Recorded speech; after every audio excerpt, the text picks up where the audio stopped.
of the 5th season of The Handmaid's Tale.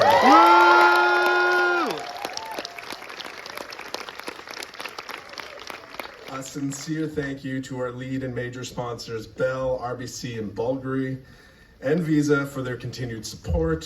Thank you to the supporters, including the Government of Canada, the Government of Ontario, the City of Toronto, and Telefilm Canada.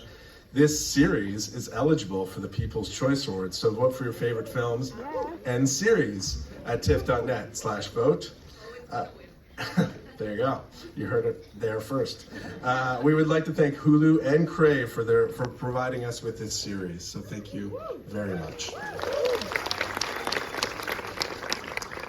There are many reasons why Toronto is the perfect place, and now is the perfect time to premiere The Handmaid's Tale Season 5. First, the series was adapted by Canadian literary icon and possible clairvoyant Margaret Atwood.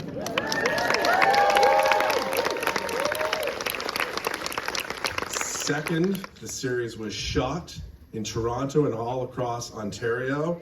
It feels like it's ours in so many ways, so just a little bit at least. And third, but most importantly, now more than ever, we need stories like this one. Stories that dive deep into the brutal realities of what it means when reproductive rights are ripped away from people fighting to survive a system hell-bent on breaking them down. Yeah!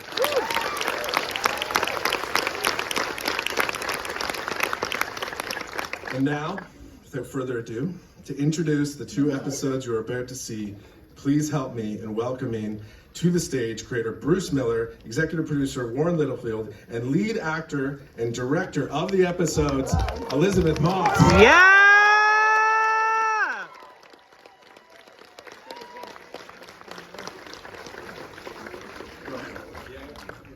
Hi, everybody. Hi. It's incredibly lovely to be here because we shoot here. And this is our home. And so everything you see, I think this year, every single thing you see is from Toronto and the environs. Thank you guys so much for having us here. The writers are here. If you guys could wave your hands. The cast is here. Lizzie is here. Love you, Lizzie! So enjoy, and afterwards we're going to be up here to answer your questions. So thank you very much. We love you, Toronto. Really good to be here.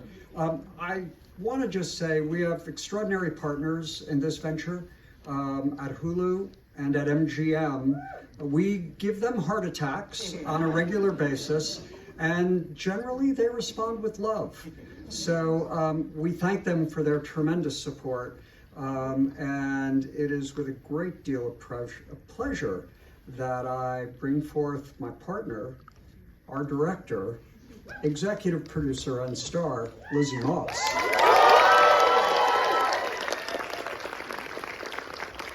I just want to say really quickly a thank you to Toronto and to TIFF, but especially to the crew in Toronto that we've had the pleasure of shooting with for the past 5 seasons.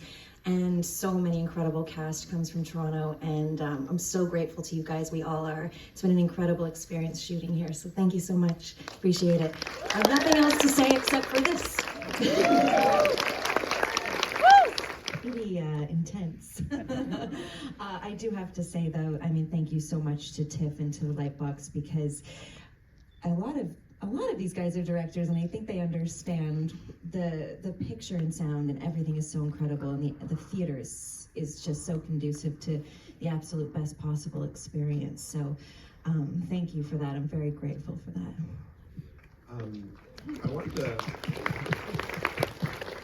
I wanted to also ask you about kind of your work behind the camera, specifically throughout the series, and your relationship with Jude. So, when you started as producer and, lead actor in the series, and then when you started to become the director, you started directing in season 4, I believe, and then these 2 episodes as well. How has your relationship with Jude and your character changed over time because of that? That's a good question. I mean, I think that I always wondered if it would distract me from the performance or it would distract me from acting, and I was actually very happily surprised to learn that I felt deepened my understanding of the character and deepened my understanding of June, because normally, I mean, to be honest, when I'm just acting, I don't really pay much attention. I don't really do any thought or anything like that, which you're supposed to do. But when you're a director, you do all kinds of stuff, and you have to think about it, and you have to do prep, and you have to talk to the writers, and you have to talk to the actors, so you have to do all this work.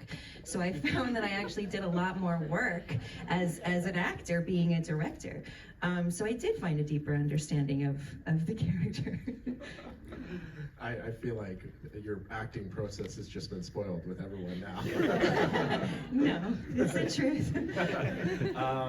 Bruce and Warren, you've been shooting in Ontario and Toronto since the beginning of the show. How does it feel like to, screen the series in Toronto for Toronto audiences?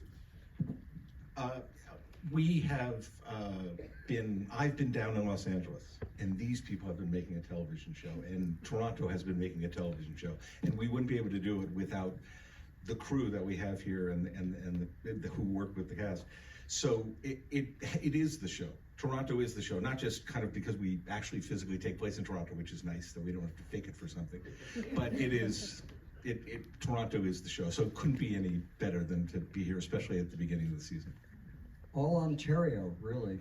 And, we're not set in a precinct, we're not set in a hospital. We are on the road, we are out there.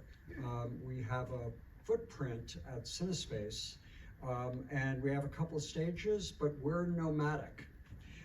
And so we are using every bit that Ontario offers and gives us.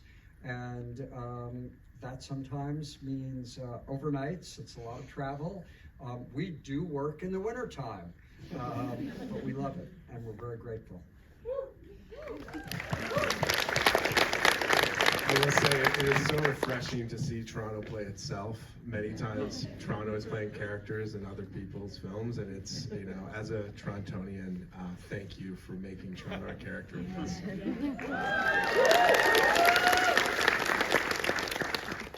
Yvonne, in many ways, Fred, brilliantly played by Joseph Fiennes, carried the heavy weight of being the big bad villain for 4 seasons. And at the beginning of season 5,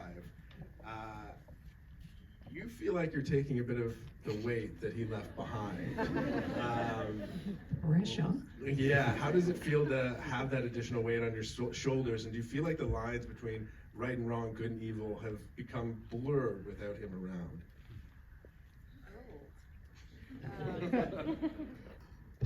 Geez, okay. Dissect that. Well, maybe start with the first one, of just like the weight of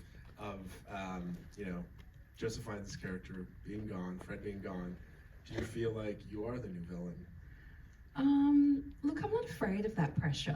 I feel happy to take it on, even though I miss Joe. I really miss Joe. I don't know about you guys. They all hated him. No, I love. I love Joe, and I really miss him.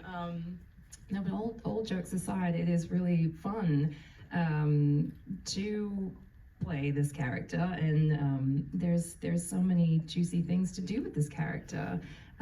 This is a exciting setup for this season, but I would say, don't let it fool you, because we really had an opportunity to really truly explore the, dare I say, Juliet and Juliet love affair that is the June and Serena relationship this year to new heights and new depths, I would say.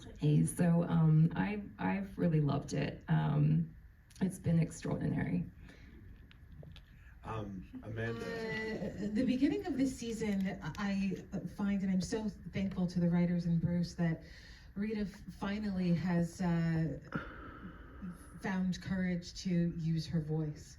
We see her push back a bit on June, and it's terrifying. Not because the scene would be terrifying with Elizabeth, because I love Lizzie, but June is fucking scary. Wowza.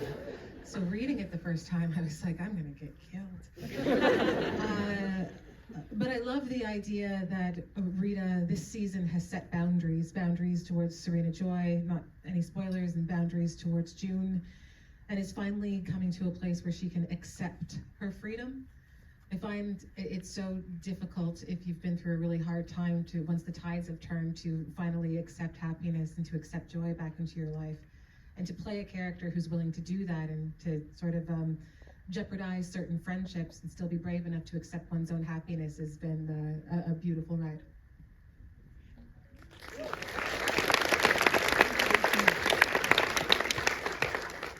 Bradley, you've worked closely with Elizabeth on two groundbreaking series, West Wing and The Handmaid's Tale. I've heard you describe Lawrence as a character very much led by June, whether he realizes it or not. What is it like being led by Elizabeth in the director's chair? Oh wow.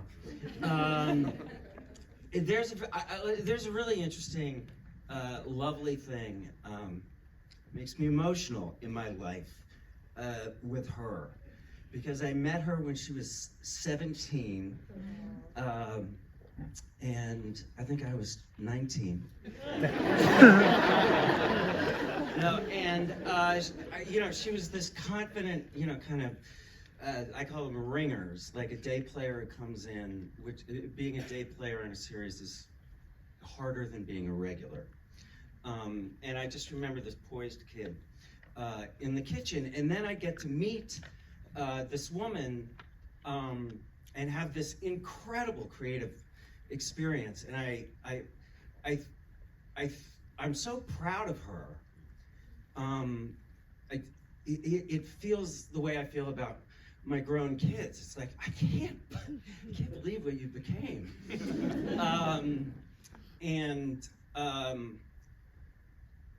In the same way, she, I think Lawrence takes her in surprised with a little sort of arrogance and condescension, but ends up truly being led by her. And I come in as this older actor on this show, and I find myself creatively being inspired and led by, there's something about being an actor that, there's a lot of things about being an actor that's really kind of humiliating and corrosive. Because you're a pawn in a story, and you kind of develop this psychology of submission because you have to choose me, and somebody has to write it, and then, oh, okay. And I get frustrated, like to see an actor, and I love actors, to see that, to see an actor saying, I can take what acting has given me, the instincts to know when a moment is working, and I can take more responsibility for the story, and to do it like that. Jesus Christ! So it's a wonderful thing.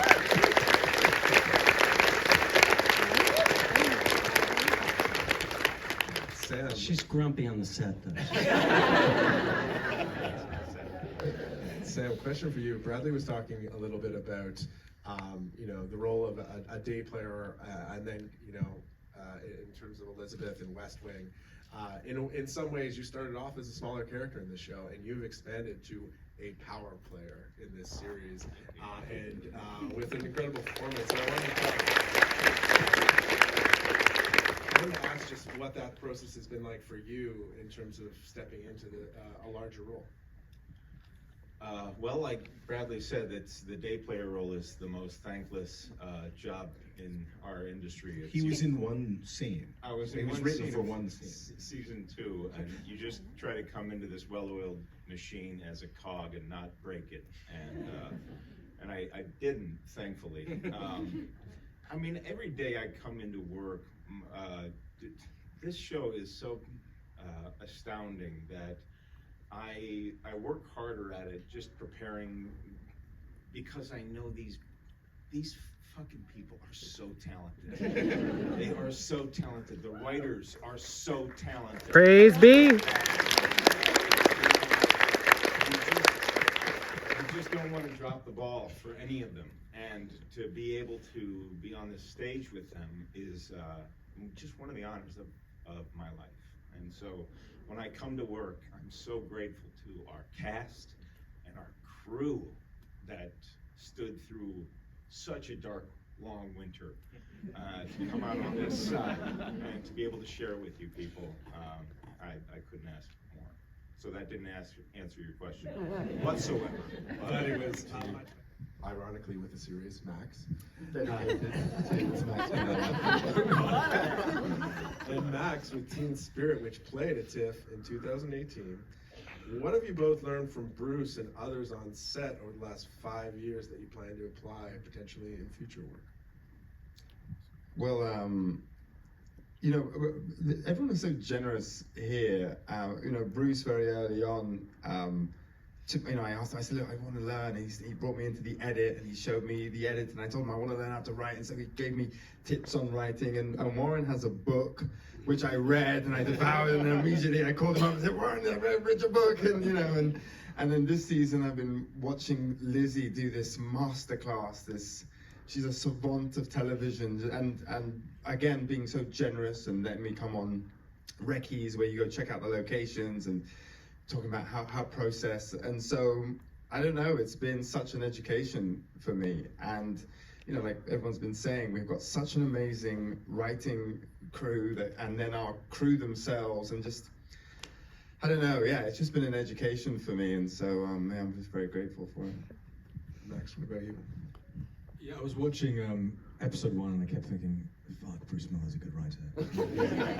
I'd like to be able to write a scene like that. Yeah, just to speak a little bit about working with Lizzie as a filmmaker, we're weird people.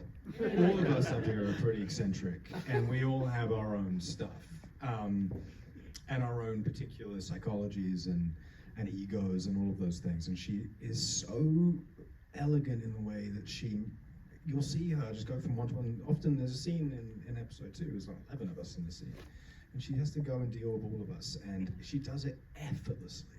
And that's a really hard part of, you know, directing. I've done it very, very briefly, but I think one of the hardest parts of it is the leadership aspect of it, and creating an environment where everyone feels not only good, but like they can do their best work. I'm so happy you said that stuff about Sam. I was watching his stuff in episode 1, and it's just it's unbelievable, this performance. And he's been brilliant before, but it was like, wow, Lizzie really has this ability to, I think with all of us, sort of extract something really vulnerable. And so I've learned so much. I could keep going and blabbing on, but I've learned so much from everybody, and everybody's so nice on the show, and there's a kindness, and that's really valuable. That's more valuable than almost anything, and that's been wonderful to be around. Hopefully it'll rub off on me a little bit. Thanks to our Hulu and MGM partners, we are been renewed for a 6th and